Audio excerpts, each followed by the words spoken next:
What if I told you that the medieval throne was less a symbol of divinity and more like a front-row seat at the worst reality show in Europe? Bedrooms, council chambers, banquet halls, every private vice had a public price. Welcome to Unveiling the most depraved kings of medieval history, where the crown didn't just gild sin, it amplified it into politics, war, and sometimes outright collapse. If you like deep dives into royal scandals and how private appetites toppled public order, hit like and subscribe. There's more where this came from. Let's start with the man who made tyrant a national hobby, King John of England, John Lackland, who ruled from 1199 until 1216. He's the archetype for how personal failure and political mismanagement can feed each other until the regime implodes. John inherited a kingdom that already had cracks. He'd lost the family's Angevin continental empire to Philip II of France and arrived on the English throne with thin legitimacy and thinner patience. Contemporary chroniclers, who were not shy about airing scandal, paint him as grasping, litigious, and often cruel. They accuse him of forcing marriages and of seizing estates in ways that read less like royal administration and more like personal plunder. There are reports, recorded by medieval writers, of abductions and assaults on noble women. The sources vary in precision, and modern historians debate the details, but the pattern is clear. John's private behavior bled into public affronts against powerful families. Fiscal hunger aggravated everything.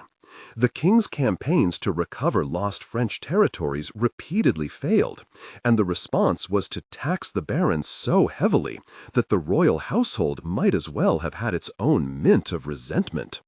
Scuddage and fines became a royal siphon. When John had a dispute with Pope Innocent III over the Archbishop of Canterbury, it escalated into an interdict. Much of England was under ecclesiastical censure between 1208 and 1213, and John's attempt to use religion as leverage only deepened distrust.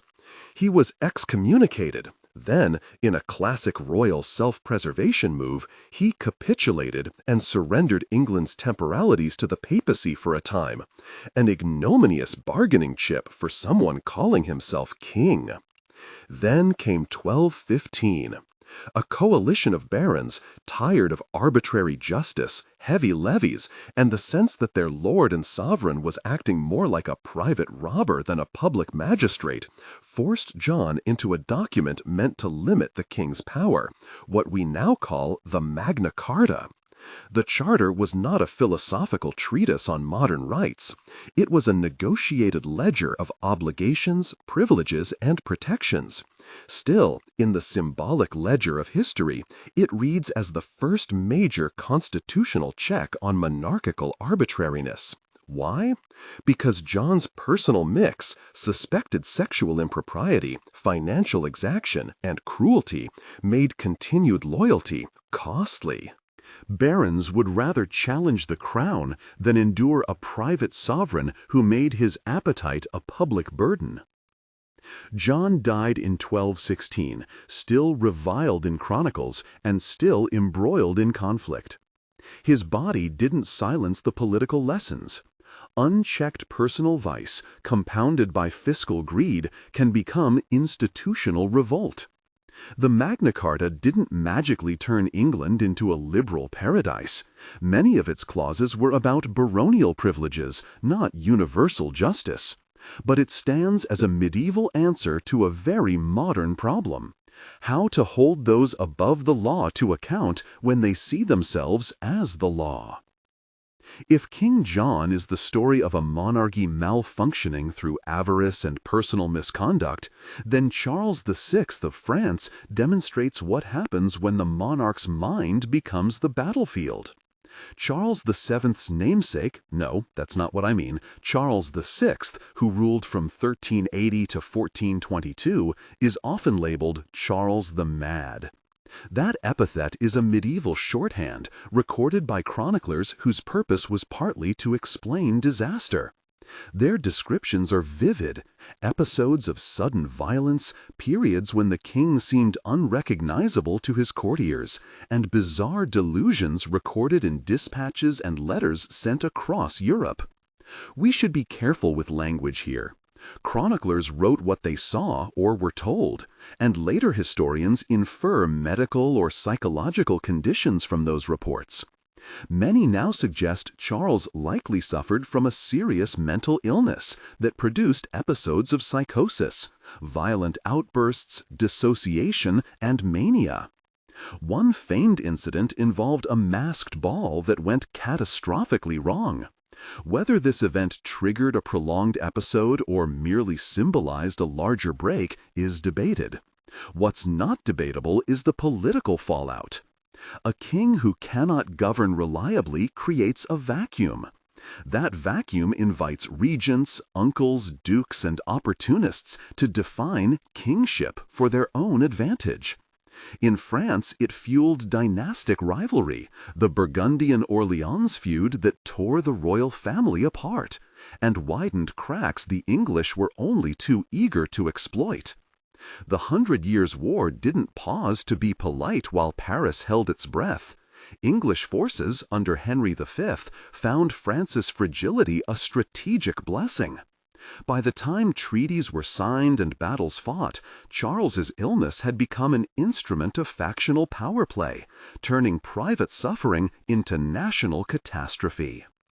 And this is the recurring moral in our tour. Pathologies of the person, whether moral, behavioral, or medical, are rarely contained. They ricochet through councils, embassies, and battlefields, often with catastrophic effects for ordinary people who had no say in their ruler's condition. Now take Edward II of England. He reigned from 1307 to 1327, and provides another variant of the same recipe. A king's intimate preferences destabilizing an entire polity. The chroniclers from England, and yes, they loved gossip as much as policy, fixate on Edward's favoritism. Early in his reign, Piers Gaveston, a knight of obscure roots but magnetic influence, became the royal favorite. Gaveston accumulated titles and offices at the king's expense, and the barons, who saw their own authority shrinking like a manor's hedgerow, made their anger plain. The situation escalated. Gaveston was exiled, returned, and was eventually captured and executed by rebellious barons in 1312. The king's inability to manage this favorite, and later his reliance on Hugh Despenser the Younger, showed a pattern. Personal attachments trumped political prudence. These were not mere friendships. They were systems of patronage, elevation, and exclusion that reshaped the machinery of power. To political opponents, the king's trust in these courtiers felt like a betrayal of aristocratic norms. To historians, it reads as an example of how private loyalties can hollow out public legitimacy. Edward's reign also saw military failures, most notably the disaster at Bannockburn in 1314, and the steady erosion of royal authority. Eventually, his queen, Isabella of France, allied with Roger Mortimer and invaded England in 1326. Edward was deposed the following year and died in captivity in 1327. Some contemporaries and later chroniclers claimed foul play. Modern historians debate the exact circumstances, but the lesson is chillingly straightforward. A king who confuses personal attachment with governance invites removal. The private becomes the site of political defeat. So far, our cases have shown different faces of royal failure: avarice and sexual scandal in John, mental collapse in Charles VI, favoritism and personal loyalty overriding political calculation in Edward II. Each led to a political outcome that reshaped kingdoms. But if you think depravity always looks the same, meet Peter of Castile, Peter the Cruel, whose reign blends obsession, alleged atrocity, and a bitter family rivalry that ended in his violent death. Pedro I of Castile ruled from 1350 until 1369. Contemporary chroniclers, many of them hostile, painted him as a king whose temper and private vendettas became state policy. He had enemies within his own house. His half-brother, Enrique of Trastamara, gathered a coalition of nobles who resented Pedro's rule. The conflict was as much about personal grudges as it was about power. Pedro is remembered for ruthless retribution against perceived traitors. Whether each act was a calculated policy choice or the result of a temperament unsuited to the throne is a matter of interpretation. But at the practical level, his vendettas devastated noble networks, and his defeat and death in 1369 allowed Enrique to establish a different dynastic order. The Iberian Peninsula also offers another useful contrast. Alfonso XI of Castile, who reigned from 1312 to 1350, was at once a formidable soldier and an intensely private man. He won military victories against Muslim polities in the south and was known as an efficient, even ruthless commander. But his personal life, notably his long-term relationship with a mistress, Leonor de Guzman, produced political problems. She bore many illegitimate children, who later became a source of factional conflict. Alfonso's public competence did not immunize his successors from the tangled family politics his private choices spawned. Here again, private relationships became dynastic fault lines. Then there are cases that veer toward the macabre, where trophies of power take the form of preserved bodies, severed heads, and collections meant to intimidate. Some of these stories are better treated as rumor boxes, reported by chroniclers with relish, but not always corroborated by hard evidence. For instance, later chroniclers describe certain Italian and Neapolitan rulers as keeping grotesque trophies. Multiple accounts suggest that the later rulers of Naples cultivated a court spectacle that leaned toward the barbaric. One oft-repeated anecdote credits a mid-late medieval Neapolitan monarch with displaying the heads or preserved parts of enemies. Scholars debate the veracity of many such tales. Some likely trace to political slander. Still, the recurring motif, using physical objects to proclaim dominance, tells us a great deal about the performative nature of medieval power. Whether real or exaggerated, these stories helped shape reputations in ways that affected alliances and justified reprisals. We should pause for a moment and notice the pattern. Whether it's sexual scandal, mental illness, favoritism, ruthless retribution, or theatrical cruelty, the personal life of the king is never only personal. In feudal and early monarchical systems, where authority was concentrated in a single person, the king's temperament, appetites, and alliances became policy, law, and military strategy. That is the through line of our title. Depraved kings are not merely morally compromised, their depravity reshapes realms. Which brings us to a different kind of royal scandal, one where institutional power and royal need collided spectacularly. Philip IV of France, known as Philip the Fair, who ruled from 1285 to 1314. The Fair is a label that needs caution. It refers to appearance, not character. Philip's reign is an exercise in bureaucratic centralization and fiscal innovation, often to the point of ruthlessness. He pushed royal administration forward into areas previously dominated by barons and ecclesiastics. He also had a serious spending problem. Wars, administrative ambitions, and the maintenance of a lavish court required cash. Where did cash come from? Taxes, fines, and, crucially, creative financial arrangements. Enter the Knights Templar.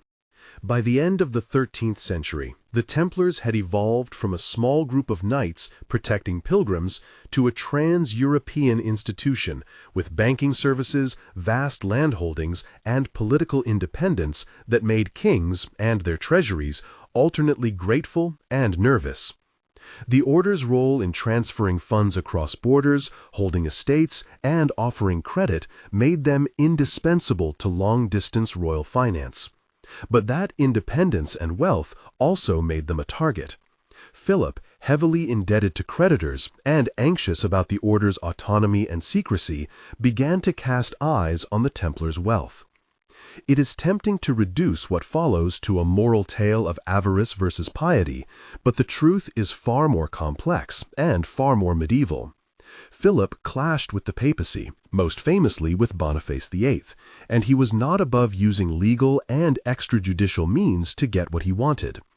In October 1307, a date that has lodged itself in many modern imaginations, agents of the French crown arrested scores of Templars across France on charges that ranged from heresy to sodomy to ritual crime. Chroniclers recorded many lurid accusations. Some were likely extracted under torture, others clearly motivated by the political calculus of the moment. Confessions won under duress are not reliable testimony by modern standards, and contemporary scribes and later historians have debated how much of the Templar case reflected genuine belief in heresy and how much reflected a monarch's need to shore up finances and authority. Consider the mechanics: a king indebted, a church in tension with royal power, and an institution that could be portrayed as both spiritual and economic rival. Philip's move against the Templars combined the language of religion with the mechanics of statecraft. Arrests were coordinated, trials were public, sentences, in some cases, culminated in execution. The order was dissolved by papal decree in 1312, and the burning of the last Grand Master, Jacques de Molay, in 1314 became a combustible symbol of what happens when kings decide institutional enemies must be literally removed. I'm not telling you these things for shock value. I'm telling you them because the Templar affair crystallizes several themes we've already seen: royal appetite for wealth, for control, institutional vulnerability, the weaponization of legal and religious language, and the way rumor and coerced testimony can be spun into justification for political designs. The Templar story is not a morality play where one side is pure and the other wholly corrupt. It's a messy testament to how medieval power worked when private need met public apparatus. But before we sink deeper into the Templar cauldron, and we will, because their rise and fall constitute a narrative climax worthy of its own chapter, let's return briefly to the courts where lesser-known episodes illuminate the same pattern. Over in Central Europe, Wenceslas of Bohemia, commonly called Wenceslas IV, though historians will remind you ordinal conventions vary, offers another cautionary example. He was king of Bohemia in the late 14th and early 15th centuries, a period of dynastic complexity and political stress. Chroniclers and later commentators described Wenceslas as a ruler whose private life and indulgences undermined his public authority. He struggled with palace factions and was even deposed as king of the Romans for a time. Whether Wenceslas's personal habits were uniquely disordered or merely unfit for a time that demanded sturdier leadership is debated, but the political consequence is unambiguous. A king who failed to command respect invited rivals to assert themselves. The flip side of this is what we find in courts where vice met competence. Alfonso XI, whom we mentioned earlier, combined martial success with private entanglements that later fractured dynastic stability. Strength in war does not necessarily translate into durable political order at home. Private relationships, mistresses, illegitimate children, personal vendettas, create parallels to the official line of succession that can erupt into factional violence once the ruler dies or weakens. By now, you should begin to detect another recurring motif. Chroniclers and later historians create reputations not only by recording events, but by choosing which aspects of a king to highlight. A ruler who loses a battle is often described by hostile scribes as a glutton or a drunkard. A king who survives a rebellion might be praised as resolute while his more private failures are ignored. Historiography, the way history is written, matters. When a chronicler paints a monarch as depraved, that label helps justify political moves against him. Conversely, when a monarch is celebrated, problematic deeds can be suppressed. We also need to acknowledge the gendered politics of these narratives. The medieval court was an intensely masculine theater of power, but women were not absent. Queens, consorts, and mistresses all navigated courtly structures to influence policy, secure patronage, and protect their children's futures. In many cases, baronial hatred of a king's favorite or mistress says less about personal morality than it does about threatened networks of power. When a king elevates someone from outside the old aristocracy, whether male favorite or a woman, it undermines the expected flow of patronage. That upset becomes a pretext for revolt, deposition, or assassination. So we have chronology and causality. Now I want to take you further into the Templar story by sketching the order's origins and its relationship to kingship, but not yet the resolution. To set the stage properly, you need to know how a handful of brothers in the early 12th century became the transnational power that could, in the early 14th century, be declared a state within a state. The Knights Templar began, by most accounts, as a small band of knights devoted to protecting pilgrims going to Jerusalem. Hugues de Pans and a handful of companions forged a brotherhood that combined martial vows with monastic discipline, an innovation in medieval religious life. They took the same kinds of vows as Benedictine or Cistercian monks, but with an armed, mobile mission: defend the realm of the cross and protect pilgrims. Their proximity to the crusading spectacle gave them a moral prestige that translated into donations, lands, revenues, and privileges from kings and nobles seeking spiritual favor or political advantage. Their distinctive asset, however, was administrative.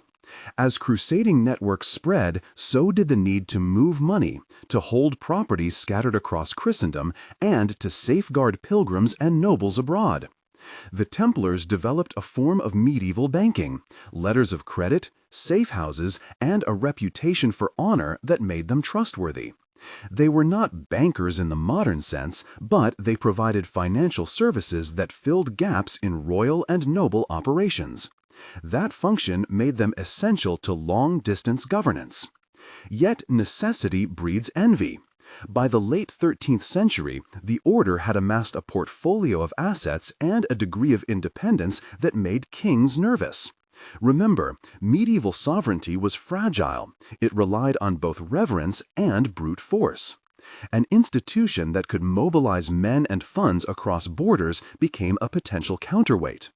In France, where taxation and the costs of administration were rising, the idea that a wealthy, semi-autonomous order might shelter or advance rival interests was politically intolerable. So here we are, poised on the edge of catastrophe. Philip IV, a king with a modernizing bent and a full royal appetite, had reasons both fiscal and political to act against the Templars. The tools he wielded would be both judicial and extrajudicial: coordinated arrests, spectacular trials, and a deployment of religious rhetoric to justify seizures of property. The stage was set for a drama that would end with burned pyres and dissolved charters. But that's the story we'll unravel next.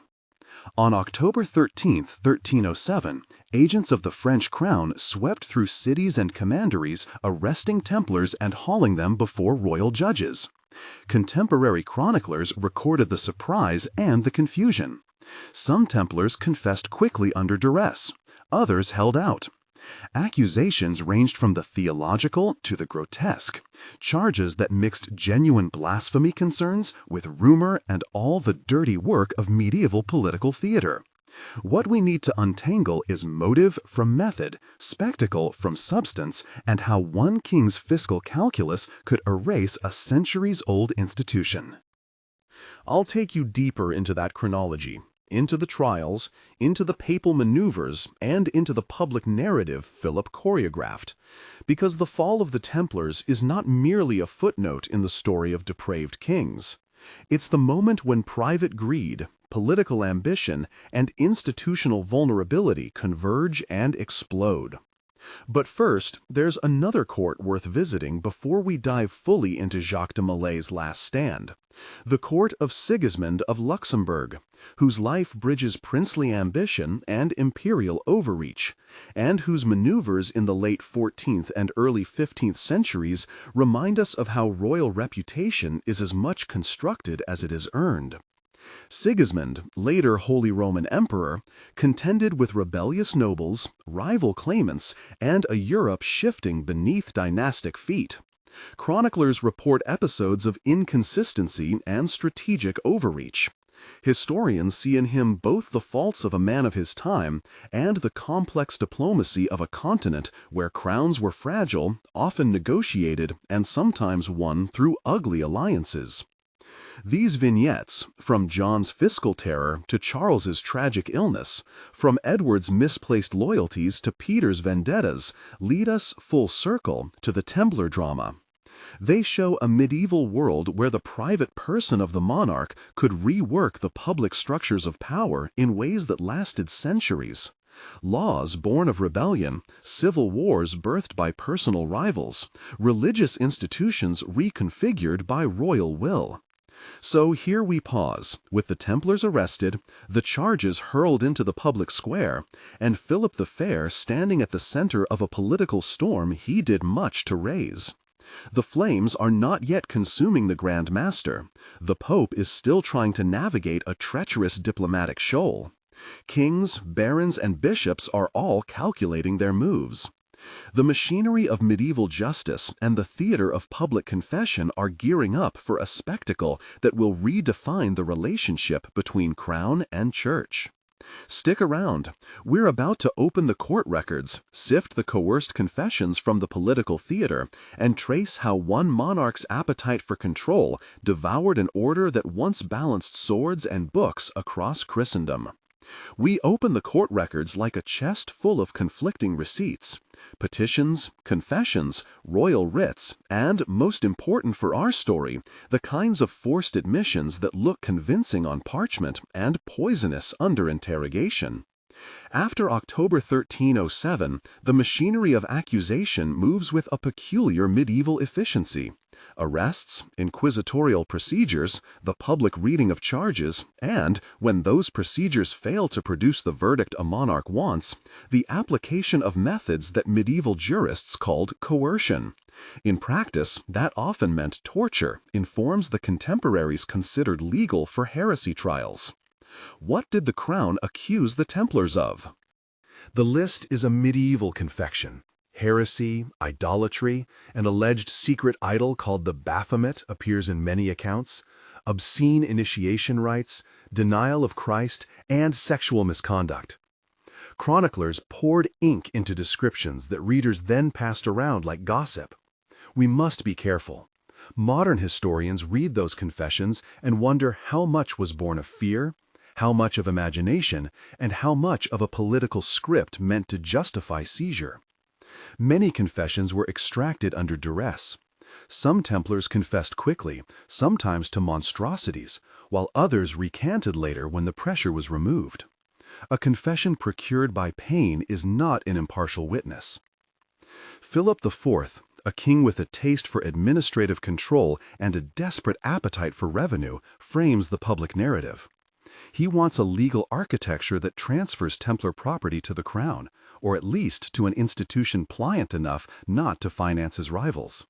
He gets more than property, he gets publicity. Public trials allow the monarchy to perform power. Charters are read aloud, condemnations are engraved into memory, and pyres are lit in front of crowds that may never have seen such a spectacle. The legal veneer matters. Philip wants papal sanction to avoid the opposition of Christendom's language of piety, and here the tangled politics of Pope and King become critical. Pope Clement V, a French pontiff installed under pressure from French interests and not naturally disposed to oppose Philip, navigates a fraught diplomatic shoal. He delays, he investigates, he wrangles, and under that process, the Templars' fate becomes a diplomatic bargaining chip. The trials are moved, in part, to Rome. At the Council of Vienne, 1311 to 1312, bishops and secular rulers debate the destiny of the order.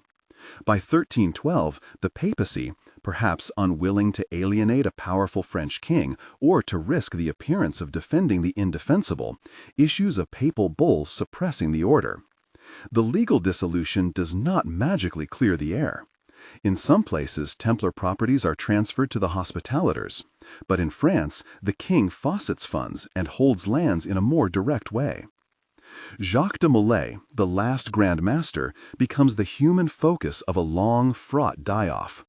Arrested, tried, imprisoned, and finally burned in 1314, de Molay's death becomes a dramatic punctuation mark. Medieval eyewitness accounts differ on the details.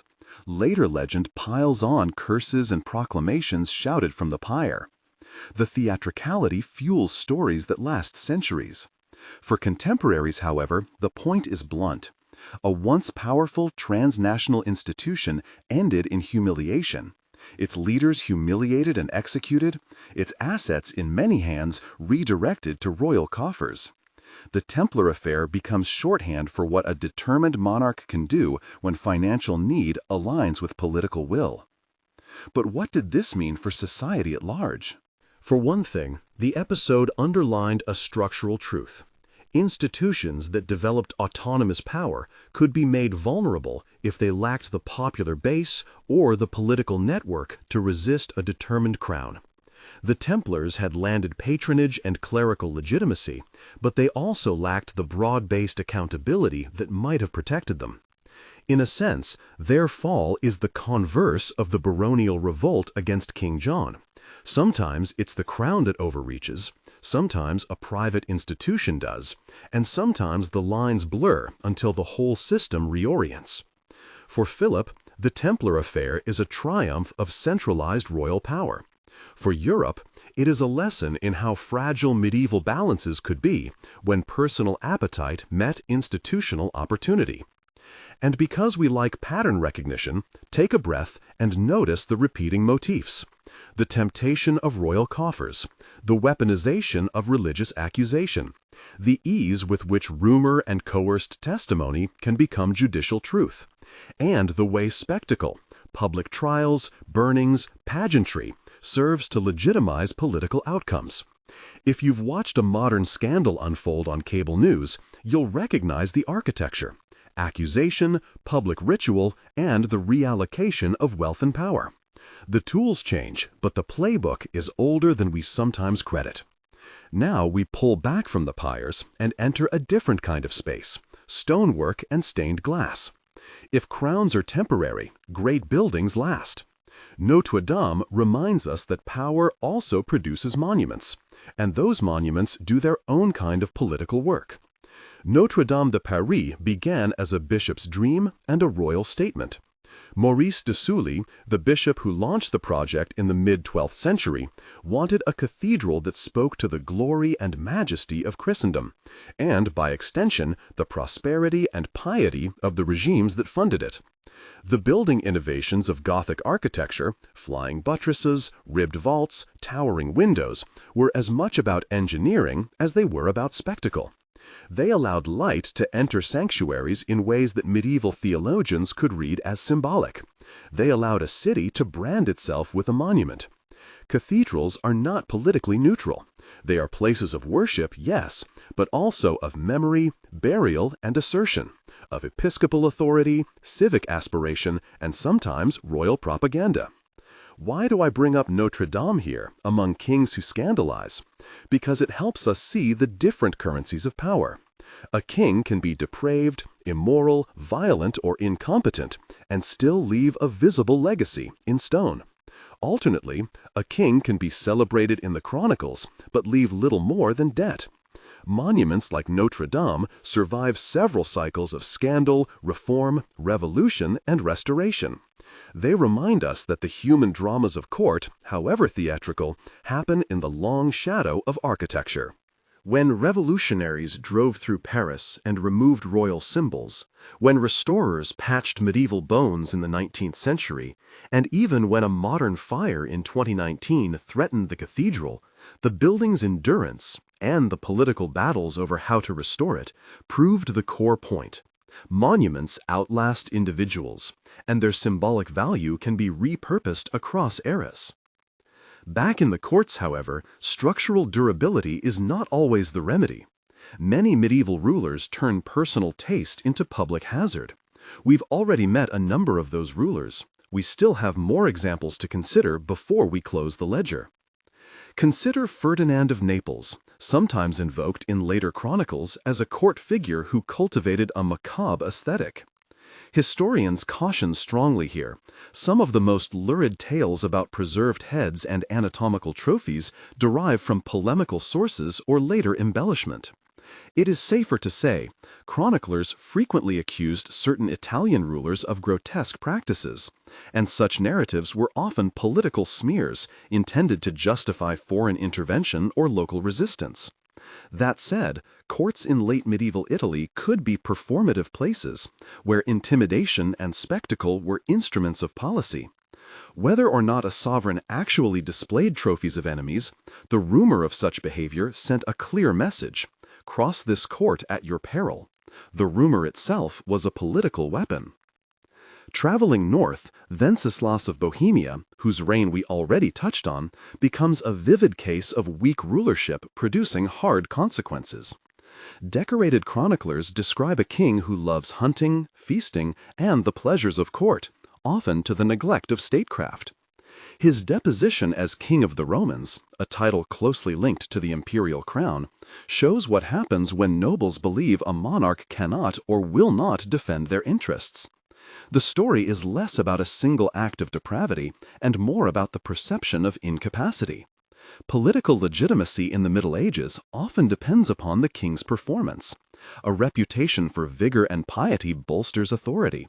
Rumors of drunkenness, sloth, or indecision erode it. Sigismund of Luxembourg gives us a different flavor, more malleable, more diplomatic, and in some ways more calculating. His politics reach beyond personal depravity into the domain of empire building. He navigates marriage alliances, crusading calls, and the murky politics of heresy. Significantly, he presides over a Europe in which authority is frequently negotiated, and where the instruments of power, councils, assemblies, and church courts are arenas for performance as much as governance. His handling, for instance, of the Western Schism and his role in the Council of Constance illustrate how medieval rulers could be both crafty and controversial. Sigismund's career shows that reputational damage is not always about vice. It can be about the appearance of duplicity or opportunism.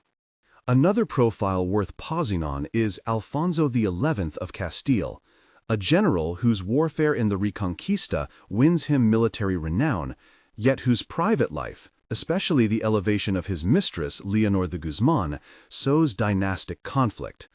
Leonor's children become a source of factional tension, and the court becomes a maze of competing claims.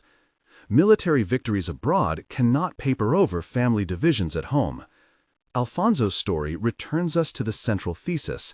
The intersection of the personal and the political creates points of fracture that outlast the person in the crown. Peter of Castile, Peter the Cruel, returns to the stage as an example of vengeance as governance. His conflicts with his half-brother Henry culminate in civil war and then a dynastic coup.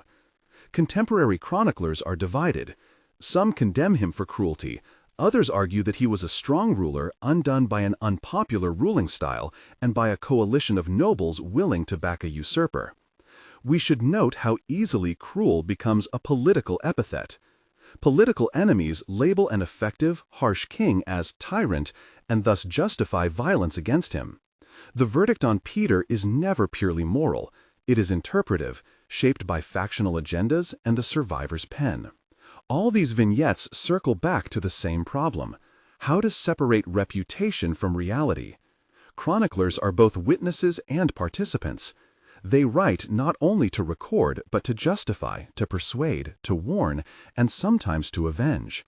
When they claim a king kept trophies or committed obscene acts, they are often signaling a moral judgment that gives political license to opponents. Modern historiography takes a corrective approach. It reads those chronicler accounts alongside administrative records, property rolls, and diplomatic correspondence to triangulate truth. The result is rarely a simple exoneration or a full conviction. More often, it is a complex portrait in which motive, capacity, rumor, and power interact. By now, you're probably thinking two things. One, the medieval political world looks exhausting, and two, the patterns repeat. They do. Power concentrates, appetites grow, institutions react, and sometimes the resulting collision rearranges the map. Which is why the Templar collapse matters beyond its immediate drama. When Jacques de Molay dies in 1314, the Templars vanish as an institutional actor in most of Christendom. The redistribution of their land and the absorption of their financial services by other institutions change the architecture of medieval economic life. No longer can nobles reliably go to the Templars to move funds across the Mediterranean. Other substitutes appear, and the savvy innovate. In some ways, the banking functions the Templars had pioneered become more secularized, consumed by nascent urban bankers and merchant networks.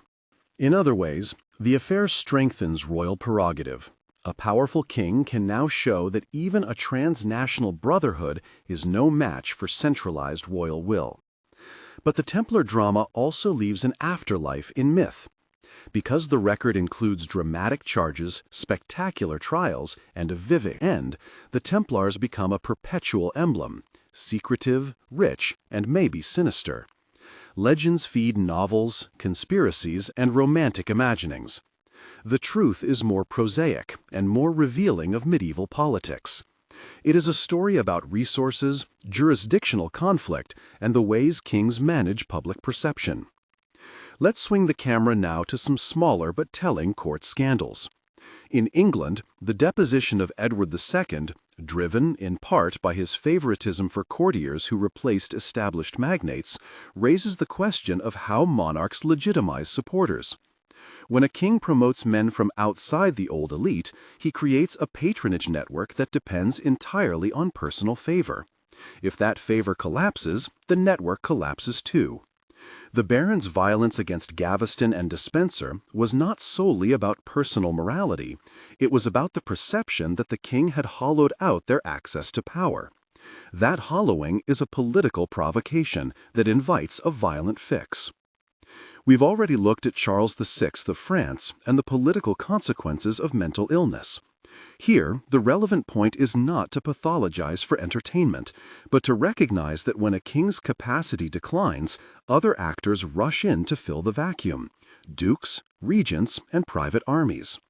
The Burgundian-Orléans feud that emerges during Charles's bouts of incapacity shows how dynastic conflict can metastasize in a system dependent on personal rule. The English crown exploited these divisions, and the 100 Years' War resumed with new energy. The human cost, villages plundered, peasants impressed into war, economies disrupted, is the sobering backdrop to any witty aside we might make about royal behavior. We should also touch on the gendered politics of court. The elevation of queens, consorts, and mistresses is rarely merely about sex or sentiment. These women operate in a courtly economy where influence is currency. A mistress may broker marriages, secure offices, and safeguard children's inheritances. That makes her a threat to established aristocratic lines. In many of our stories, hostility toward a queen or mistress becomes a focal point for opposition that is registered as moral outrage but functions as an attempt to reclaim patronage. To read those charges only as sex scandal is to miss the political machinery underneath. Now, because we must, let's walk through some of the grimmer rumor boxes with caution. Medieval chroniclers love a horror story. Assassinations, mutilations, and preservations of body parts make for memorable copy. Yet scholars warn us that many such tales are rhetorical torture, a way to dehumanize an enemy, not a forensic report. When a chronicler writes that a king kept heads in a hall, that text does work. It signals ruthlessness and moral perversity. Whether the event actually occurred is often unclear. As historians, we catalog the claim, assess corroboration, and then decide whether to treat it as probable, possible, or propaganda. For our present work, we mark such tales as reported or rumored, and keep the stage light on the political motive behind the tale. If you can convince enough people that your rival is monstrous, you can enlist public support for his removal. Which brings us back to a central historiographical point. Reputations are fights. Chroniclers pick sides. Scribes write to praise or to malign. Later historians build on those sources. As viewers, we must ask, who benefits from this image? Who would gain from describing a king as depraved? Often, the answers bend toward the accuser, a noble who gains land, a rival dynasty that legitimizes its claim, a king who needs an excuse to seize property. Before we move toward a synthesis and the mandated comparative epilogue, one more vignette. The late medieval Neapolitan court. Italy in the 14th and 15th centuries is a patchwork of courts where patronage, violence, and spectacle mix in a volatile brew. Naples is often singled out by hostile commentators as a place of excess and cruelty. Again, those narratives are politically useful. The late medieval Aragonese kings of Naples and their rivals engaged in brutal power politics. If some sources hint at theatrical cruelty, we treat those claims as part of a rhetorical arsenal, not as unambiguous evidence. The more reliable conclusion is that Italian courts were intensely performative, and that displays of power, sometimes very grim displays, served to intimidate and to demonstrate authority. Whether every story is literally true is less important than the fact that the stories shaped political possibilities. All right, sweep it all together. What have these kings taught us about medieval power? First, personal vice matters because of structure. In the medieval polity, the king's personal life was not a private zone, insulated from governance. The crown was embodied. A king's appetite, his marriages, his friendships, his temper, all of it became policy. Where modern political systems distribute power, medieval systems concentrate it. That concentration makes individual character more consequential. A king who is incompetent, vengeful, or financially rapacious can cause systemic instability. Second, institutional checks are mixed and messy. Sometimes barons push back, as with Magna Carta. Sometimes the church intervenes, as in papal bulls. But those checks are not impartial. They are political tools that reflect who has leverage at a given moment. If a king controls the royal machinery, he can sidestep or coerce institutions. If institutions are weak or divided, a determined sovereign can remap authority to his advantage, or his own need can provoke a coalition against him. Third, public narratives shape legal outcomes. Rumor, chronicler hostility, and forced confessions shape political memory. That is why the Templar affair matters. The spectacle of confession and execution clears the way for property reallocation and for a long-lasting narrative about secrecy and danger. The machinery of accusation is as much a political tool as taxation. Fourth, gender and patronage are the sinews of court politics. Elevating outsiders, whether men of low birth or women perceived as interlopers, destabilizes aristocratic networks. Charges of immorality often thinly veil the underlying dispute, access to power. Where we see depravity highlighted in the sources, we should also look for the network whose privilege was threatened. Finally, memory is long but malleable. Cathedrals, law codes, and bureaucratic reforms outlast the tantrums of kings. The physical and institutional legacies of the medieval period, some of them durable, others quietly transformed, outlive the particular scandals that made their way into the chronicles. Notre Dame still stands as a reminder that individuals are often temporary, while structures can be preserved, repurposed, or destroyed by later decisions. We now reach the epilogue promised at the outset, a short, clearly labeled detour into echoes and contrasts beyond our medieval frame. Post-medieval parallels. If this were a documentary strictly limited to pre-1500 rulers, we'd stop here. But power is a disease that mutates, and its symptoms appear in early modern courts as well. Two short sketches. Henry VIII of England, r. 1509 to 1547, though early modern, exhibits the pattern. Royal appetite, marriages, annulments, and personal desires reshapes the religious and political landscape. That appetite fuels the English Reformation not merely as theology, but as a mechanism that enables the crown to control church property and marital law. Henry's personal needs thus become state policy on a grand scale. Likewise, Francis I of France, an early modern patron of the Renaissance and a monarch with a court famed for splendor and sensuality, demonstrates how royal self-fashioning and cultural politics can rework European diplomacy and patronage networks. Both men are useful comparisons precisely because they show how continued concentration of power makes personal taste into geopolitical force. Global contrast, Zhang Yisao. Let us end on a very different note, a global contrast that reframes our assumptions. Zhang Yisao, sometimes romanized as Qingxie or Qingshe, is actually a 19th century pirate queen of the South China Sea. Her career is post-medieval by centuries, and by every reckoning, she does not fit the title's medieval frame. I use her here intentionally as a counterpoint. Zhang Yisao's power is non-royal, negotiated, and gendered in a different way. She commands a fleet through networks of loyalty, bargains with governors, and ultimately negotiates a settlement. She retires with a pension and a pardon, according to some accounts. Her story shows that female authority could be effective, organized, and commercially savvy without relying on dynastic inheritance. As a comparative parable, Zhang Yisao reminds us that power need not be hereditary to be durable, and that sometimes those outside the old institutions build alternative structures that offer both opportunity and escape from the patterns of monarchy we've been studying. So where does that leave us? The kings we surveyed, John, Charles VI, Edward II, Peter of Castile, Alfonso XI, Philip IV, Sigismund, and the others, are not merely characters in a medieval morality play. They are actors whose personal dispositions interacted with institutions, economics, religion, and aristocratic networks to produce outcomes that could be catastrophic, transformative, or merely theatrical.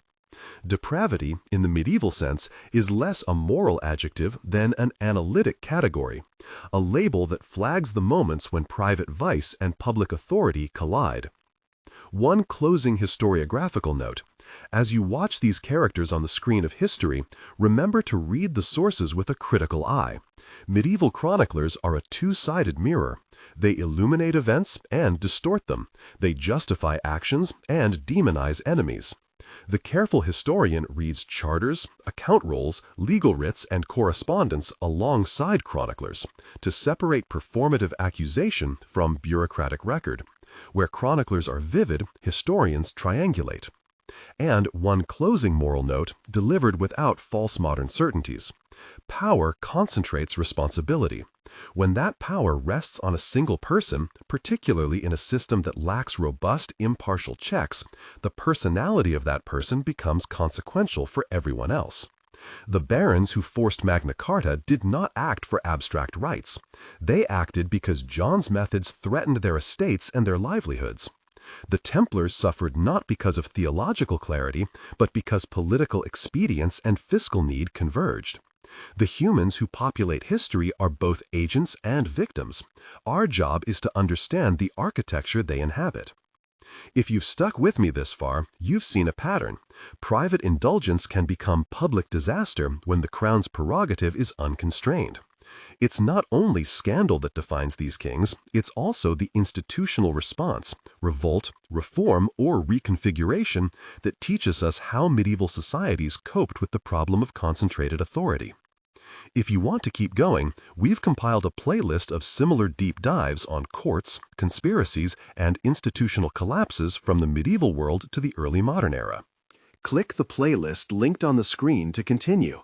If you enjoyed this tour of bedrooms, cells, and banquet halls, the places where the private and political collided, subscribe for more weekly history deep dives.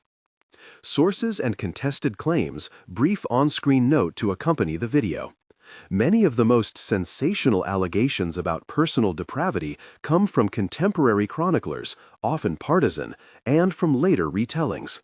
Key archival materials include royal writs, papal bulls, notably the bulls dissolving the Templars, the proceedings of the Council of Vienne, English and French exchequer records, and administrative rolls.